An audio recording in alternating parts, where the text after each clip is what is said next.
بسم اللہ الرحمن الرحیم۔ آپ کو اردو کی کتاب میں خوش آمدید۔ آج کے سبق میں ہم پڑھیں گے سبق نمبر 9 کو، اور سبق کا نام ہے سائیکل کا استعمال صحت اور محفوظ ماحول کا ضامن۔ ہمارا ہے سبق نمبر 9، اور اس کے پہلے حصے میں جو ہمارا آج کا SLO ہے وہ ہے درخواست لکھنے کا طریقہ سیکھ سکیں۔ یعنی آج ہم یہ سیکھیں گے کہ درخواست کیسے لکھی جاتی ہے، درخواست کا مقصد کیا ہوتا ہے، اور درخواست لکھتے ہوئے آپ نے کن کن چیزوں کا خیال کرنا ہے، اور کون کون سے اصول ایسے ہیں کہ درخواست لکھتے ہوئے آپ نے ان اصولوں پر چلنا ہے۔ تو چلتے ہیں اور دیکھتے ہیں اور سیکھتے ہیں درخواست لکھنے کا طریقہ۔ سب سے پہلے قواعد کے حصے میں درخواست نویسی کا جو حصہ ہے وہ آپ دیکھیں اور اپنی کتاب میں کھول لیجئے، اور ہم اس کو مل کر پڑھتے ہیں۔ درخواست کا مطلب التجا کرنا ہے، عرض کرنا۔ اس کے لیے ہم عرضی کا لفظ بھی استعمال کرتے ہیں۔ درخواست کے 2 مطلب ہو گئے، نمبر 1 التجا کرنا اور نمبر 2 عرضی۔ درخواست کسی خاص مقصد کے لیے عام، ماتحت، طالب علم اور ملازم کی طرف سے لکھی جاتی ہے۔ کسی عام آدمی کی طرف سے درخواست لکھی جاتی ہے، یا کسی ماتحت کی طرف سے اپنے افسر کو لکھی جاتی ہے، کسی طالب علم کی طرف سے اور کسی ملازم کی طرف سے درخواست لکھی جاتی ہے مختلف کاموں کے لیے۔ طلبہ و طالبات اسکول سے چھٹی لینے، فیس کی رعایت حاصل کرنے، سرٹیفکیٹ حاصل کرنے یا جرمانہ معاف کروانے کے لیے درخواست لکھتے ہیں۔ عام طور پر اسکولوں میں یہی درخواستیں لوگ اور طلبہ و طالبات لکھتے ہیں۔ درخواست لکھنے کا طریقہ کیا ہے؟ کیا اس کا کوئی اصول اور ضابطے موجود ہیں؟ جی ہاں، بالکل۔ نمبر 1، جس شخص کے نام درخواست لکھی جا رہی ہو، پہلی سطر میں اس افسر کا عہدہ اور مقام تحریر کیا جائے۔ سب سے پہلے آپ نے یہ کام کرنا ہے کہ جس کے نام آپ درخواست لکھ رہے ہیں، جس کو آپ درخواست کر رہے ہیں، اس کا عہدہ اور اس کا مقام آپ نے تحریر کرنا ہے سب سے پہلی لائن میں۔ نمبر 2، درخواست کسی مرد کے نام لکھی جائے یا خاتون، دونوں صورتوں میں لفظ جناب لکھا جائے گا، اور صاحب یا صاحبہ کو ایک ساتھ لکھنا مناسب نہیں ہے۔ یہ بھی ایک آپ نے بات یاد رکھنی ہے۔ یعنی آپ جس کو درخواست لکھ رہے ہیں وہ مرد ہے یا خاتون، آپ نے لفظ جناب ہی لکھنا ہے۔ اور دوسری بات اس میں یہ بتائی گئی کہ آپ صاحب یا صاحبہ دونوں کو ایک ساتھ نہیں لا سکتے، بلکہ یا صاحب لکھیں گے یا صاحبہ۔ جیسے مثال کے طور پر بخدمت جناب ہیڈ مسٹرس یا ہیڈ ماسٹر، تو آپ اس کو لکھیں گے بخدمت ہیڈ مسٹرس صاحبہ یا ہیڈ ماسٹر صاحب۔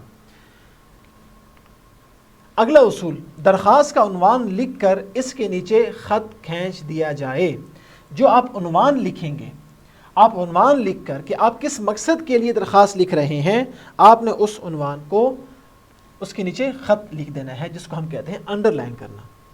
نمبر 4، اس کے بعد مرد کے لیے جناب عالی اور خاتون کے لیے جناب عالیہ لکھا جائے گا۔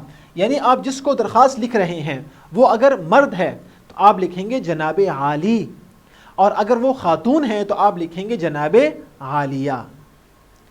نمبر 5، اس کے بعد درخواست کا مضمون لکھا جائے گا کہ آپ کس مقصد کے لیے درخواست لکھنا چاہ رہے ہیں، وہ کیا مقصد ہے، یا وہ آپ کی کیا ضرورت یا کیا تکلیف ہے جس کو آپ دور کرنے کے لیے درخواست لکھ رہے ہیں، اس درخواست کا مضمون لکھا جائے گا۔ نمبر 6، درخواست کے آخری حصے میں استدعا کی جائے گی، یعنی درخواست کی جائے گی اس مسئلے کے حل کے لیے۔ آپ جس بھی مقصد کے لیے درخواست لکھیں، اس مقصد کو حل کرنے کے لیے، اس مشکل کو دور کرنے کے لیے، اس تکلیف کو دور کرنے کی آپ درخواست کریں گے کہ میرا یہ مسئلہ ہے، براہ کرم آپ سے استدعا ہے، آپ سے گزارش ہے، آپ سے درخواست ہے کہ آپ اس مسئلے کو حل کریں۔ اور نمبر 7 اور نمبر آخری اصول، آخر میں درخواست لکھنے کی تاریخ اور درخواست گزار کا نام ما دستخط آتے ہیں۔ یعنی درخواست جس تاریخ کو لکھی گئی وہ تاریخ بھی آپ نے لکھنی ہے، درخواست گزار یعنی درخواست لکھنے والے کا نام بھی، اور ساتھ اس کے دستخط بھی ہونے چاہیے۔ ذیل میں نمونے کی درخواست مثال کے طور پر ایک درخواست لکھی گئی ہے۔ اگر آپ غور کریں تو سب سے اوپر لکھا ہے بخدمت ناظم صاحب یونین کونسل نمبر 4 پشاور، یہ ہے جس کو درخواست لکھی جا رہی ہے۔ جیسا کہ ہم نے پچھلے لائن میں پڑھا کہ سب سے پہلے جس کے نام درخواست لکھی جا رہی ہو اس افسر کا عہدہ اور مقام تحریر کیا جائے، تو یہاں پر اس کا عہدہ بھی ناظم صاحب اور اس کا مقام یہاں پر ہم نے لکھ لیا۔ اس کے بعد ہم نے کہا کہ اس کا عنوان لکھیں اور اس کے نیچے خط کھینچ دیں، جیسے یہاں پر عنوان کیا ہے، درخواست برائے صفائی محلہ۔ اس کے بعد ہم نے کہا کہ مرد کے لیے جناب عالی اور خاتون کے لیے جناب عالیہ لکھنا جائے۔ اور اگلی بات کہ اس کے بعد درخواست کا مضمون، کہ آپ کو مسئلہ کیا ہے، آپ کس مسئلے کے لیے درخواست لکھ رہے ہیں۔ جب آپ نے مسئلہ بتا دیا اس کے بعد آپ مسئلے کے حل کے لیے استدعا کریں گے کہ اس مسئلے کو حل کیسا کرنا ہے۔ اور آخر میں درخواست لکھنے کی تاریخ، جیسے یہاں پر لکھا ہوا ہے، درخواست گزار کا نام اور اس کا پتہ اور ساتھ اس کے دستخط آئیں گے جس نے درخواست لکھی ہے۔ یہ ہے درخواست لکھنے کے کچھ اصول۔ آپ جو بھی درخواست لکھیں آپ نے ہمیشہ درخواست کے ان اصولوں کے تحت درخواست لکھنی ہے۔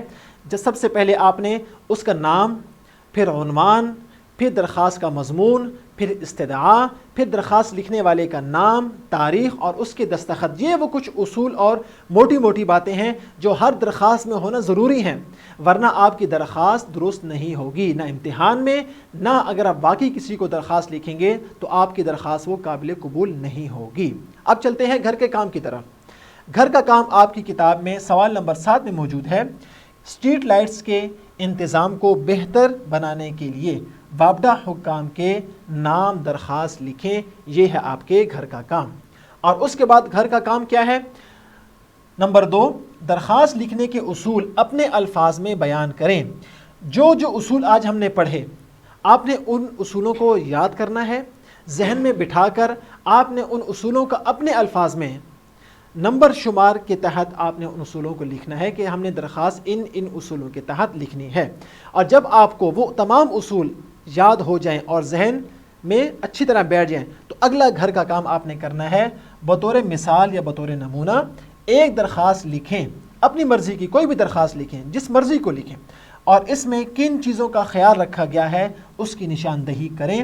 یعنی آپ جو بھی درخواست لکھیں گے آپ اس سے پہلے اصول اپنے الفاظ میں لکھیں اپنی کاپی پر، پھر ان اصولوں کے تحت درخواست لکھیں اور اس درخواست میں نشاندہی کریں کہ میں نے سب سے پہلے اس کا نام لکھا، پھر میں نے عنوان لکھا، پھر میں نے اس درخواست کا مضمون لکھا، پھر آخر میں میں نے استدعا کی، پھر تاریخ، پھر درخواست لکھنے والے کا نام لکھا اور آخر میں دستخط۔ یہ تمام اصولوں کی نشاندہی آپ اسی درخواست پر آپ لکھ دیں گے اور کر دیں گے۔ یہ ہے آپ کے گھر کا کام۔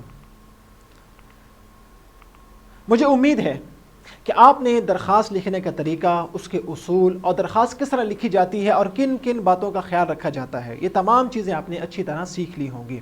یہ گھر کا کام جو آپ کو دیا گیا نہایت ضروری ہے، اسی کی بنیاد پر آپ اگلی کلاس میں جائیں گے، لہٰذا گھر کا کام آپ نے ضرور کرنا ہے اور گھر کا کام آپ نے چیک کرانا ہے اپنے اسکول میں اپنے استاد کے ذریعے۔ اگلے سبق میں پھر ملاقات ہوگی۔ اللہ حافظ۔